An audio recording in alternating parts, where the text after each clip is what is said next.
Hey, it's Chuck. Content note on this one, it might be heavy to some folks, and it's a one-time detour from my parental series, which will be back next video. The current political climate isn't just stressful. For a lot of people, it's actively destabilizing. If you're Black, this doesn't land as abstract policy talk. It lands as history repeating itself with better social media marketing. Same messages, same threats, now packaged to go viral.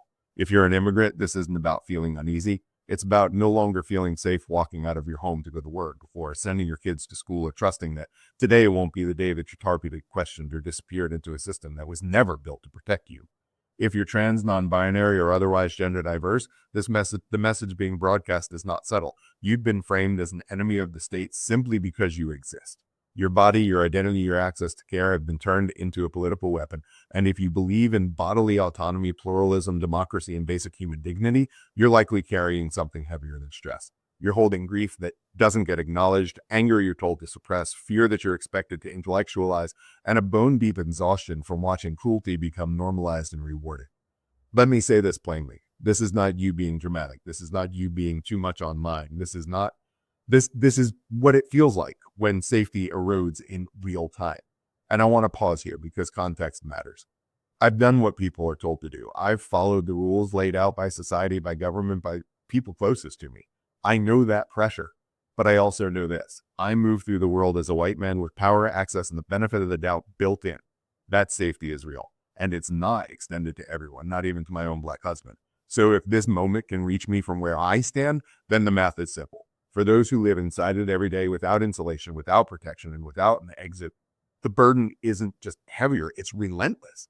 So if this feels overwhelming, if it feels unbeatable at times, unbearable at times, then your response is not the problem. The conditions are the problem.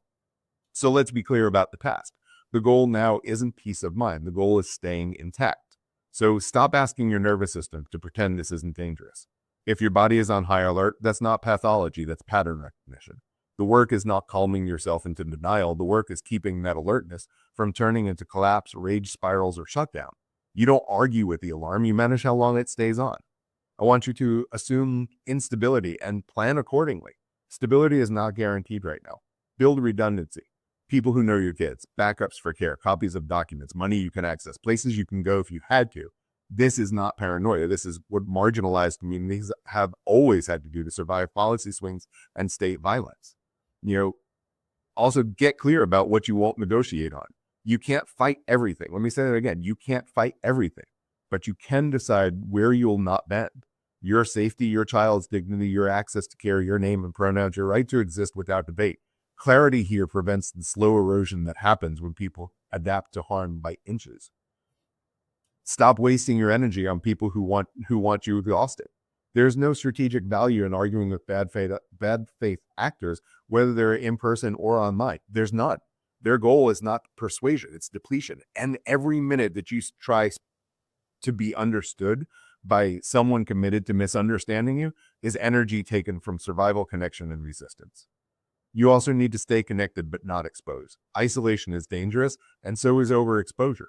You need people who can hold fear without minimizing it, anger without redirecting it, and grief without rushing you through it. This is not about community size. This is about nervous system compatibility. You need to expect that grief is going to be ongoing and not something that you work through. This is not a single loss. It's cumulative. Treat grief like the weather, not a task. Some days are heavier, some days are quieter. None of that means you're failing or stuck. I want you to measure success by continuity and not optimism. Showing up again tomorrow, that matters. Keeping routines where you can, that matters. Protecting joy where it survives, matters. You're not required to believe things will improve in order to keep going. This isn't about feeling better. It's not about disappearing under pressure if your body feels tired, angry, hypervigilant, or numb. That's a sane response to an unsafe environment. You are not broken. You're responding.